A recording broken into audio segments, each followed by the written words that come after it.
지난 영상 이후 한 댓글이 제 시선을 사로잡았습니다.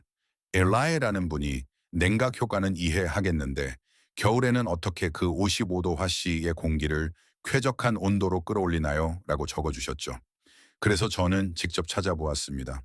오하이오주 슈거크릭에 사는 한 남성은 1986년에 3주 주말에 걸쳐 손으로 직접 도랑을 팠습니다.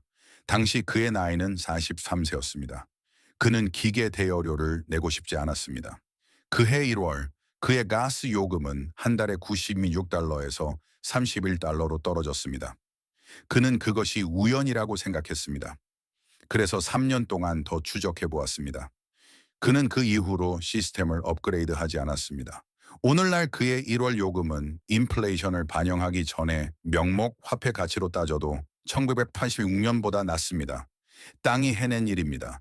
난로도 히트펌프도 아닌 땅이 말입니다. 이 영상이 끝나기 전에 저는 1947년 미국 정부가 발행한 이것을 만드는 방법을 정확히 설명하는 문서를 보여드릴 것입니다. 그리고 누가 여러분이 이 사실을 절대 듣지 못하게 만들었는지도 말씀드리겠습니다. 끝까지 시청해 주시면 모든 것을 바꿀 수 있는 방법을 보여드리겠습니다. 여름 영상에 나왔던 그 터널이 12월에는 반대로 작동하기 때문입니다. 땅은 지금이 몇 월인지 신경 쓰지 않습니다. 오하이오, 위스콘신, 미네소타 등 난방비가 여러분의 저축을 갉아먹는 모든 주에서 4피트 아래의 땅은 55도를 유지합니다. 1년 365일 내내 영하 20도의 외부 공기를 끌어와 그 땅을 통과시키면 집안에 도달할 때쯤에는 50도나 더 따뜻해집니다. 여러분의 난로는 75도가 아닌 5도의 온도 차이만 메우면 되는 것입니다. 그리고 캐나다 온타리오주의 한 연구센터에서 실제 수치를 바탕으로 이를 문서화한 자료가 있습니다. 그 문서에 정확히 어떤 내용이 적혀 있는지 어디서 찾을 수 있는지 알려드리겠습니다.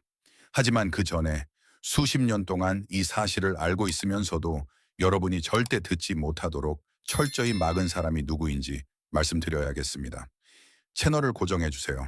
1947년 미국 농무부 USDA 농민 게시판 문서 번호 1918호에 숨겨진 이 기술은 너무나 간단해서 대여한 트렌처와 $100어치의 PVC 파이프만 있으면 이번 주말에 당장 실행할 수 있으며 대부분의 주에서는 허가조차 필요하지 않기 때문입니다.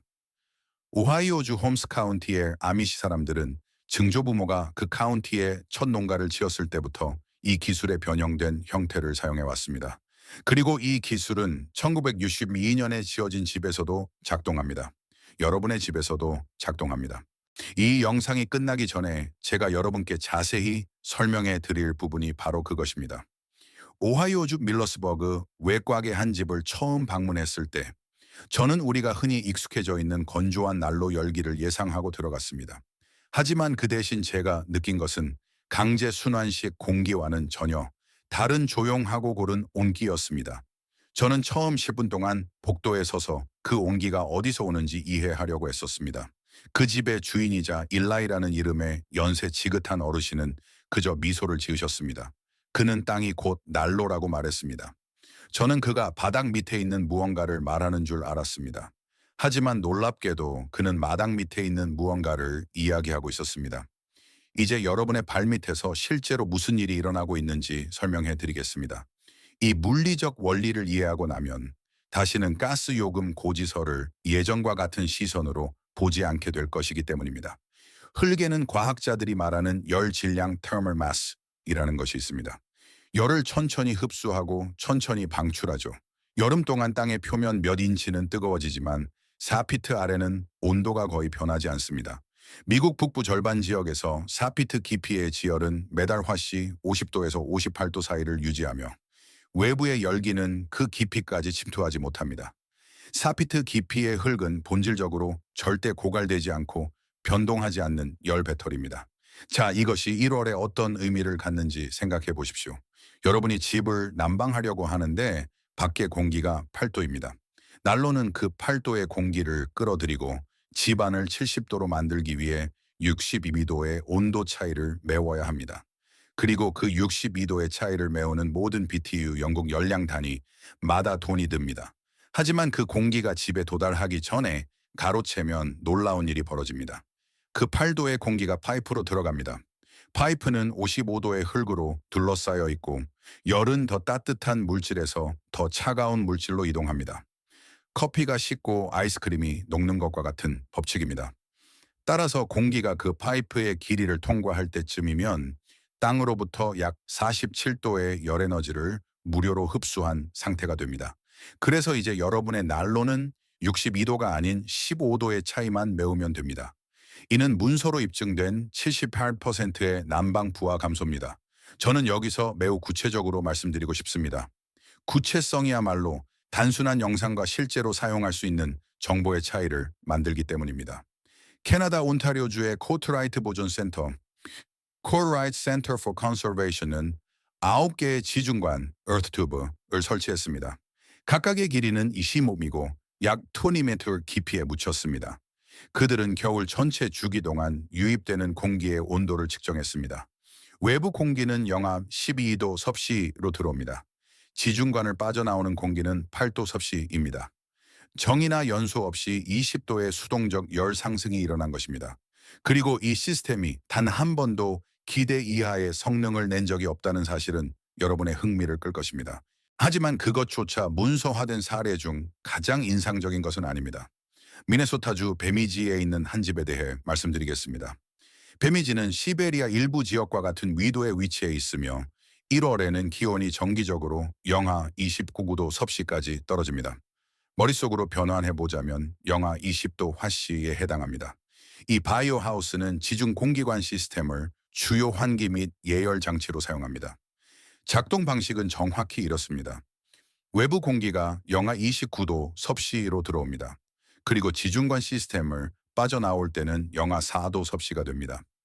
섭씨 25도의 상승, 화씨 45도의 수동적 열 획득이 이루어지며 난방 요소에 소비되는 정이나 가스는 전혀 없습니다. 그럼에도 불구하고 북부주에 거주하는 평균적인 미국 가정은 매년 가스 난방비로 $900에서 $1,200를 지출합니다. 30년 주택 담보 대출 기간으로 따지면 여러분이 그 집에 사는 매년 동안 마당 밑에의 땅이 이미 무료로 해결해 주고 있던 문제를 위해 단일 산업에 $17,000에서 $160,000를 지불하는 셈입니다. 이 사실에 화가 나신다면 당연히 그러셔야만 합니다. 좋아요 버튼을 눌러주세요. 그래야 아직도 그 수표를 쓰고 있는 누군가에게 이 영상이 도달할 수 있으니까요. 여러분이 이 사실을 모름으로써 누군가는 이득을 보았습니다. 그리고 저는 그게 누구인지 말씀드리고 싶습니다. 자, 여기서부터 여름 이야기와 이 이야기가 다른 길로 갈라집니다. 여름 이야기에서 악당은 냉방산업이었습니다. 랭커스터 카운티 전역의 아미시 가정에서 이미 수동적 지열 냉방이 작동하고 있었음에도 불구하고 여러분에게 냉매 기반의 에어컨을 판매한 회사들 말입니다. 이 이야기에는 다른 악당이 등장합니다. 전술은 같지만 이름과 산업이 다르고 어떤 면에서는 더 뻔뻔한 범죄를 저지르고 있습니다. 이 악당은 바로 미국 가스 협회 AEA입니다. 아마 그 이름을 어렴풋이 알고 계시거나 아예 모르실 수도 있습니다. 하지만 여러분은 거의 확실하게 매달 자신도 모르는 사이에 그들에게 돈을 지불하고 있습니다. 매월 청구되는 가스 요금 고지서 안에는 AGA의 운영 및 로비 활동에 자금을 지원하는 작은 항목이 숨겨져 있습니다. 7천만 명의 미국인이 매달 가스 요금을 통해 AGA 회비를 지불하고 있다는 사실을 알면 충격을 받으실 겁니다. 그리고 아니요, 이것은 자발적인 것이 아니라 서비스 이용 조건입니다. 절 믿으세요. 여러분은 거기에 가입한 적이 없습니다. 하지만 그런 일이 일어나고 있습니다. 2020년 3월 미국 가스 협회는 내부 기획 회의를 열었습니다. 그 회의록은 일련의 탐사 보도를 통해 대중에게 공개되었고 널리 보도되었습니다. 그 회의록에서 AGA는 난방 대체제를 건물 내 천연가스 직접 사용에 대한 실존적 위협으로 묘사했습니다. 그래서 그들은 올바른 대응책이 경쟁하는 것이 아니라 묻어버리는 것이라고 결정했습니다. 그 결과 2020년 이후 AGA는 25개 이상의 주에서 선점입법 (Preemption Legislation)을 밀어붙였습니다. 이 법안들은 지역 지자체가 건물 내 천연가스 사용을 제한하는 것을 금지합니다. 그리고 건축 법규를 통해 수동적 난방 대체제를 장려하려던 도시들은 조례가 발효되기도 전에 주 차원에서 차단당했습니다. 한 연구팀이 표절 탐지 소프트웨어를 통해 해당 주 법안들의 텍스트를 분석했을 때 그 결과는 놀라웠습니다. 법안들은 여러 주에 걸쳐 거의 동일했으며 유타, 텍사스, 애리조나, 루이지애나의 주의회에서 불과 몇 달 강력으로 동일한 언어, 구조, 조항이 등장했습니다. 해당 법안의 주 버전을 발의한 유타주 하원 의원에게 이 법안이 어디서 나왔는지 직접 물었을 때 그는 자신이 직접 작성했다고 주장하지 않았습니다. 출판된 인터뷰를 인용하자면 그는 제가 지어낸 것이 아닙니다. 지역 가스 공급업체인 도미니언을 통해 알게 되었습니다. 라고 말했습니다. 유틸리티 회사가 주법을 작성하고 주 하원 의원이 이를 도입했으며 그로 인해 7천만 가구의 선택권이 줄어들게 된 것입니다. 하지만 대부분의 사람들이 놓치는 부분이 있으며 이것이 바로 여러분에게 특히 중요한 부분입니다. 국제 주거 규정 International Residential Code에는 수동적 지열 예열 시스템에 대한 범주가 없습니다. 완전히 누락되어 있으며 대부분의 관할 구역에서 체크박스가 없다는 것은 승인 경로가 없다는 것을 의미합니다. 그리고 승인 경로가 없다는 것은 곧 시공업자가 손을 대지 않을 것임을 의미합니다. 시공업자가 왜 손을 대지 않는지 궁금하시다면 규정 범주가 없는 작업에 대해서는 보험에 가입할 수 없기 때문입니다. 하지만 서류 작업에 대해 알아야 할 것이 있습니다. 땅은 그런 것에 신경 쓰지 않는다는 것입니다. 만약 여러분이 이미 집을 소유하고 있고 이것이 집을 새로 짓는 사람들에게만 해당된다고 생각하신다면 계속 주목해 주셔야 합니다. 다음 내용은 특별히 여러분을 위한 것이기 때문입니다. 이 시스템의 가장 일반적인 형태는 4.6피트 깊이의 수평으로 묻힌 파이프를 사용하는 것인데 먼 쪽 끝은 간단한 공기 흡입구에 연결되고 가까운 쪽 끝은 집의 기존 공기 회수구 Air Return이 연결됩니다. 이것은 새로운 난방 시스템이 아니며 여러분의 난로를 대체하지도 않습니다. 그저 난로가 가동을 시작할 때의 공기 온도를 바꿔줄 뿐입니다. 그리고 기존 주택의 경우 실제 설치는 생각보다 간단합니다. 예를 들어 대여한 보행식 트렌처를 사용하면 일반적인 교회 마당에 3피트 깊이의 도랑을 파는데 약 2시간이 걸립니다. 파이프 자체의 가격은 40피트 길이의 8인치 평활관 스무트보어, PVC 기준 $60에서 $90 사이이고 철망이 있는 간단한 공기 흡입구 캡은 철물점에서 $12면 살 수 있으며 공기를 이동시키는 표준 인라인 덕트팬은 $40에서 $70 사이이고 전구 하나 정도의 정의만 사용합니다. 따라서 총 재료비는 $300 미만입니다.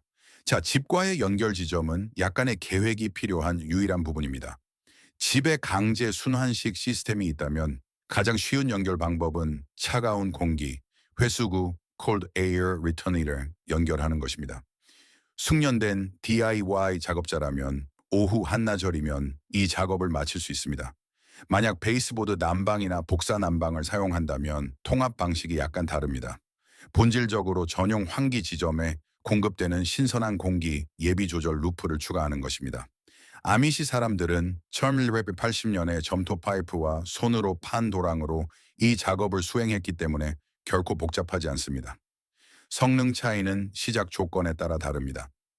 예를 들어 1월 평균 기온이 화씨 28도 정도인 클리블랜드나 피츠버그 같은 기후에서는 40피트 길이의 지중관이 유입되는 공기를 집으로 들어오기 전에 약 52도까지 끌어올립니다. 기존 난로는 70도에 도달하기 위해 18도의 차이만 메우면 됩니다. 이 관이 없었다면 42도의 차이를 메워야 했을 것입니다. 부하 감소율은 약 57%에 달합니다. 이제 아미시 사람들의 지식과 대학의 과학이 만나는 지점에 대해 말씀드리겠습니다. 이 부분이 제가 가장 놀랍다고 생각하는 부분이기 때문입니다. 1897년 하인리히 스웰러 하인리치 슐러라는 독일 건축가는 그가 에르트켈러, 즉 지중 채널이라고 부른 것에 대한 기술 논문을 발표했습니다. 스웰러는 라인 계곡 전역의 농가에서 지하 공기 예비 조절 터널을 사용하는 것을 문서화했습니다. 그가 설명한 물리학은 100년 후 코트라이트 센터가 측정한 것과 동일합니다. 깊은 곳의 지열은 안정적입니다. 그 깊이를 통해 공기를 이동시키면 열에너지를 포착합니다. 관이 길수록 열 전달이 커집니다. 스웰러는 새로운 것을 발명한 것이 아니었습니다. 그는 유럽 농부들이 그보다 최소 2세대 전부터 해오던 것을 문서화했을 뿐입니다. 농업 건축 역사가들 중 일부는 이 기술이 1700년대 초 독일어권 정착민들과 함께 아메리카 식민지로 전해졌다고 믿습니다. 결국 펜실베이니아 아미시가 된 바로 그 정착민들 말입니다. 이는 홈스 카운티 농가들의 지식이 단순한 민간지혜가 아님을 의미합니다.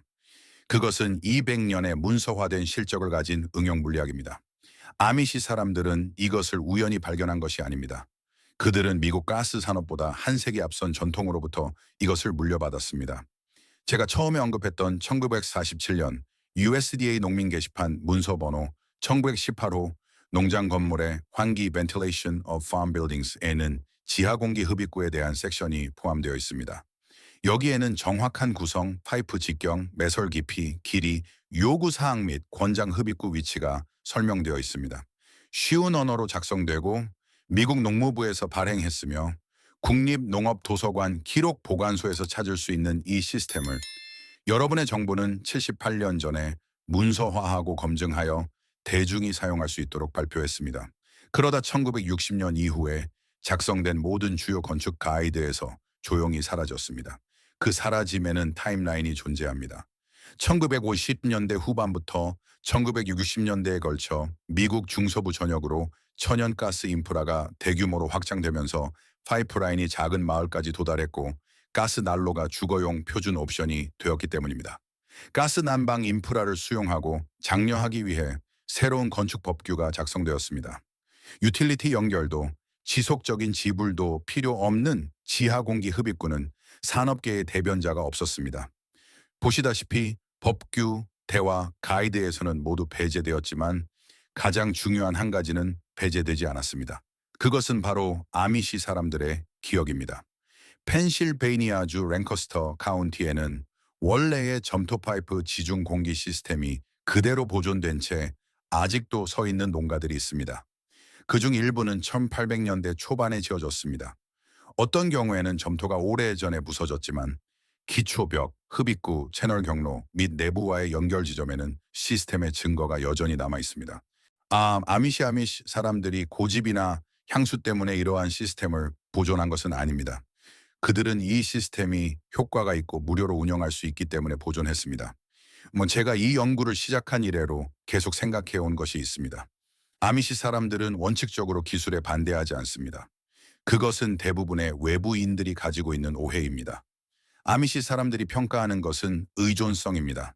매달 기업에 요금을 지불해야 하고 요금을 내지 않으면 끊길 수 있으며 본인이 소유하지도 유지 보수할 수도 없는 인프라가 포함된 시스템. 바로 그런 종류의 기술에 대해 아미시 공동체의 장로들은 역사적으로 회의적이었습니다. 아시다시피 어스튜브, earthtube는 매달 요금을 낼 필요가 없습니다. 작동이 멈추거나 요금이 인상되지 않으며 서비스 계약도 필요하지 않습니다. 한 번 땅에 묻으면 작동합니다. 그리고 20년 후에도 여전히 작동할 것입니다. 이제 대부분의 가이드가 잘못 알고 있는 실용적인 세부 사항에 대해 말씀드려야겠습니다. 이를 잘못 이해하면 제대로 작동하는 시스템과 문제를 일으키는 시스템의 차이를 만들게 됩니다. 하지만 그 세부 사항에 들어가기 전에 지금 여러분 중 일부가 떠올리고 계실 질문에 대해 짚고 넘어가고 싶습니다. 그 질문은 이게 그렇게 간단하다면 왜 모든 사람이 하지 않는가일 것입니다. 저도 같은 질문을 했었고 제가 얻은 대답은 너무나 직설적이어서 화가 날 정도였습니다. 그 이유는 팔 것이 없기 때문이며 그래서 배제되었다는 것입니다. 아미시 사람들에게는 그것을 보존할 인센티브가 필요하지 않았습니다. 그들에게는 그것을 포기할 이유가 필요했지만 아무도 그 이유를 제공하지 않았습니다. 이제 구체적인 크기 설정 문제에 대해 설명해 드리겠습니다. 사람들이 첫 1피트의 도랑을 파기도 전에 막혀서 포기하는 부분이 바로 여기이기 때문입니다. 어스튜브 시스템의 성능은 튜브의 길이와 튜브의 직경이라는 두 가지 변수에 비례합니다. 튜브가 길수록 이동하는 공기와 주변 토양 사이의 접촉 시간이 길어지고 직경이 클수록 공기량이 많아집니다. 일반적인 미국 가정의 경우 권장되는 기본 구성은 길이 40-60피트, 직경 8인치의 튜브 하나를 최소 4피트 깊이에 묻는 것입니다. 미네소타나 위스콘신과 같이 더 추운 기후에서는 길이를 60피트 가까이 늘려야 하며 일부 건축업자는 전체 공기량을 늘리기 위해 두 개의 튜브를 평행하게 설치하기도 합니다. 두 개의 튜브 구성은 베미지 바이오하우스에서 사용한 방식과 정확히 일치합니다. 코트라이트 센터, 코트라이트 센터에는 9개의 튜브가 있습니다. 하지만 9개까지는 필요하지 않습니다. 기존 주택의 적절한 크기의 튜브 하나만 설치해도 난방 부하가 눈에 띄게 줄어들며 두 번째 튜브는 그 효과를 2배로 높입니다. 2개의 튜브를 설치한 후에는 난방기 부하가 이미 크게 줄어들어 추가적인 사전온도 조절로 메워야 할 격차가 적어지기 때문에 수익 체감의 법칙이 적용됩니다. 시작점은 40피트 길이, 8인치 직경의 매끄러운 내경을 가진 PVC 튜브 하나를 3피트 깊이에 묶고 낮은 쪽의 시로에 흡입구 배수 지점을 향해 경사지게 하며 동물의 출입을 막기 위한 만기 있는 흡입구 캡과 지속적이고 느린 공기 흐름을 유지하기 위한 인라인 덕트팬을 설치하는 것입니다. 그 세부 사항은 바로 결로 컨덴세이션입니다. 이를 완벽하게 이해하는 것이 30년 동안 성능을 발휘하는 시스템과 두 번째 겨울에 문제를 일으키는 시스템을 가르는 기준이 됩니다. 따뜻하고 습한 공기가 차가운 파이프를 통과할 때 수증기가 파이프 벽에 응결됩니다. 그 잘못 설계된 시스템에서는 이 응결수가 파이프의 낮은 곳에 고여 결국 곰팡이의 번식지가 됩니다. 이것이 어스튜브 시스템의 비판자들이 가장 자주 사용하는 주장이며 잘못 설계된 시스템의 경우 그들의 말이 맞습니다. 결론은 실제로 발생하고 비판은 타당하지만 해결책은 간단하며 아미시 사람들은 누군가 이에 대한 학술 논문을 쓰기 훨씬 전에 이미 그 방법을 알아냈습니다. 파이프는 물이 고일 수 있는 낮은 지점 없이 실외 흡입구를 향해 지속적으로 경사져야 합니다. 10피트당 1인치의 경사면 충분합니다. 흡입구 끝에는 배수 지점이 있어야 형성된 응결수가 시스템 내부에 고이지 않고 밖으로 흘러나갈 수 있습니다. 현대식 설치에서는 가장 낮은 지점에 간단한 배수 트랩을 설치하여 이를 해결합니다. 배수 연결 비용은 약 $8이며 10분이면 설치할 수 있습니다. 랭커스터 카운티, 랑캐스터 카운티 오래된 점토 파이프 시스템에서는 파이프를 흡입구 쪽으로 의도적인 경사를 두어 깔았고 흡입구 자체는 자연적으로 배수되는 자갈밭 위에 놓였습니다. 재료만 다를 뿐 원리는 같습니다. 경사가 올바르고 배수 지점이 설치되면 곰팡이에 대한 우려는 완전히 사라집니다. 유럽 패시브 하우스 연구소 European Passive House Institute의 연구에 따르면 적절하게 배수되는 어스튜브 시스템을 5년 동안 지속적으로 가동한 후 측정 가능한 미생물 활동이 전혀 발견되지 않았습니다. 그것이 바로 책에서 읽는 시스템과 실제로 구축하는 시스템의 차이입니다. 이제 우리가 시작했던 곳으로 다시 돌아가 보겠습니다. 리리는 정확히 올바른 질문을 했습니다. 7월에는 오시바코데건 화씨의 지열 공기가 뜨거운 집을 식혀주기 때문에 여름철 냉방이 효과가 있지만 겨울은 어떨까요? 어떻게 55도에서 70도까지 올릴 수 있을까요?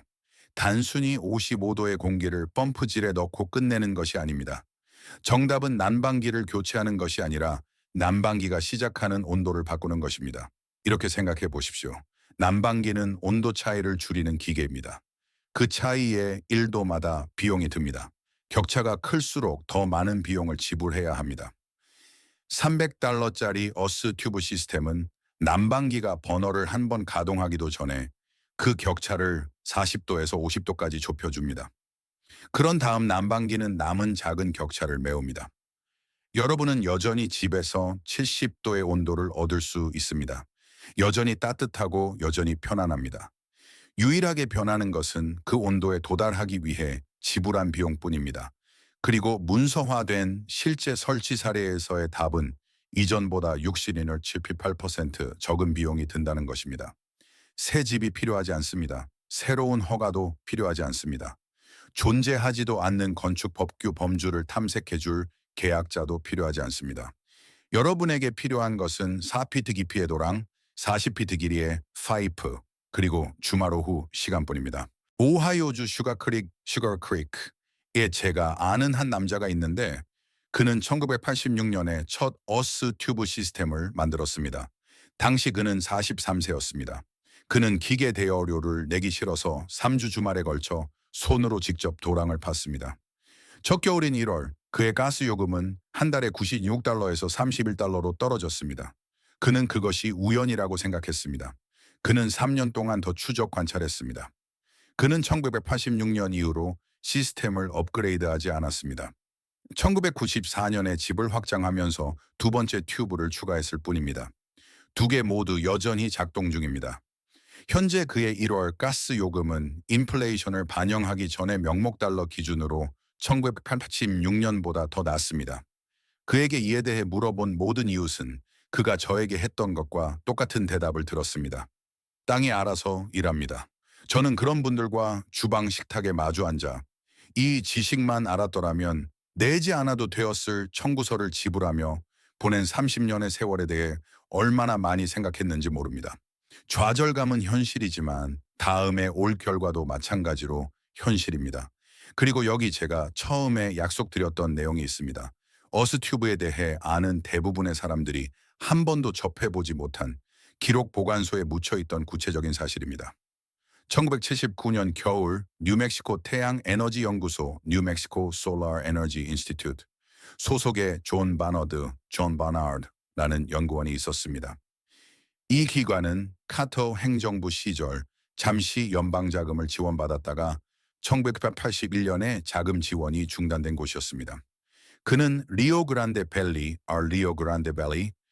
그가 지하 공기 온도 조절 채널 Subterranean Air Tempering Channels이라고 부른 시스템을 설치한 12채의 주택을 대상으로 현장 연구를 수행했습니다.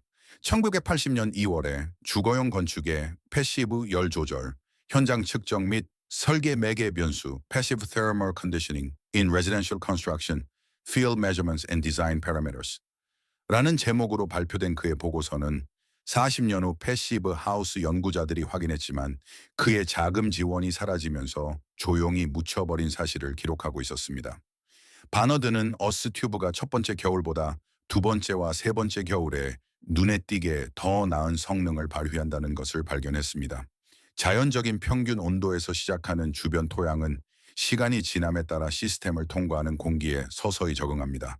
튜브를 빠져나가는 공기가 처음 시작할 때의 토양보다 약간 더 따뜻하기 때문에 파이프를 바로 둘러싼 땅은 난방 시즌 동안 평균적으로 약간 따뜻해집니다. 두 번째 겨울이 되면 열 교환이 약간 더 효율적이 됩니다. 세 번째 겨울이 되면 주변 토양은 시스템과 안정적인 평형 상태에 도달하고 성능은 첫 해 성능보다 82%이 더 나은 최대 효율에서 안정화됩니다. 시스템은 저하되는 것이 아니라 개선되며 그 상태를 유지합니다. 존 바너드의 보고서는 뉴멕시코 주립대학교 도서관 기록 보관소에 40년 동안 방치되어 있었습니다. 저는 2019년 패시브 하우스 기술 논문의 각주에서 그에 대한 언급을 발견했습니다. 원본 보고서는 대학의 디지털 아카이브 시스템을 통해 공개적으로 이용할 수 있습니다. 숨겨져 있는 것이 아닙니다. 그저 주류 건축 가이드에서 한 번도 인용되거나 참조되거나 논의된 적이 없을 뿐입니다. 이것을 주류로 만들었을 자금 지원은 보고서가 발표된 지 2년 만에 중단되었습니다. 보고서를 쓴 사람은 다른 일로 떠났고 그 보고서는 정확하지만 무시된 채 40년 동안 기록 보관소에 남아 있었습니다. 그 보고서에 기록된 기술은 진짜입니다. 수치는 검증되었으며 가동할수록 매년 성능이 향상됩니다. 그것이 바로 가스 산업이 25개 주의회에서 40년 동안 여러분이 결코 찾아볼 생각을 하지 못하도록 확실히 해둔 것입니다. 여러분 마당 아래의 땅은 여러분이 집을 소유한 기간 내내 매년 겨울마다 무료 난방을 제공해왔습니다. 4피트 아래 55도, 매년 1월, 매년 2월, 매년 여러분은 땅이 없애줄 준비가 되어 있던 청구서를 지불해 왔습니다.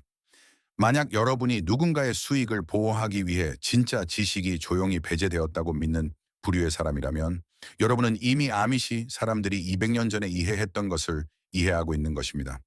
의존성은 비용이 많이 들며 여러분을 자유롭게 만드는 것들은 대개 다른 누군가가 여러분이 찾지 못하기를 바랐던 것들입니다. 아래에 댓글을 남겨서 제게 알려주세요. 현재 여러분의 1월 평균 가스 요금은 얼마입니까? 숫자를 알려주세요. 한 가지 더 있습니다. 지난 영상을 보시고 이번 영상도 보셨다면 이제 여러분은 어느 계절이든 공과금 회사의 개입 없이 1년 내내 집안의 온도를 관리하는 시스템의 두 가지 절반을 모두 갖게 된 것입니다. 그것은 우연이 아닙니다. 그것이 바로 집 전체의 자급자족이 실제로 보여주는 모습입니다. 그리고 그것을 처음 구축한 사람들은 오하이오주의 첫 가스 파이프라인이 깔리기도 전에 랭커스터 카운티에서 이미 그 일을 하고 있었습니다. 마지막으로 방금 들으신 모든 것은 실제로 작동하며 이는 가능한 일의 한 장 챕터에 불과합니다. 전체적인 그림을 원하신다면 제 전자책 1950년 이전에는 합법이었던 방법을 사용하여 모든 가계 청구서를 0으로 줄이는 방법 How to cut every household bill to zero using methods that were legal before 9/11의 링크가 아래 설명란에 있습니다. 아미시 사람들은 공과금을 내지 않았으니 여러분도 내실 필요가 없습니다. 다음 영상에서 뵙겠습니다. 이 이야기가 여러분 발밑의 땅을 바라보는 방식을 바꾸었다면 채널을 구독하고 좋아요를 눌러주세요. 우리는 그들이 묻으려 했던 역사를 파헤치고 있습니다. 여러분 자신의 미래를 위한 씨앗을 심으세요. 자급자족의 다음 보물이 곧 공개될 것입니다.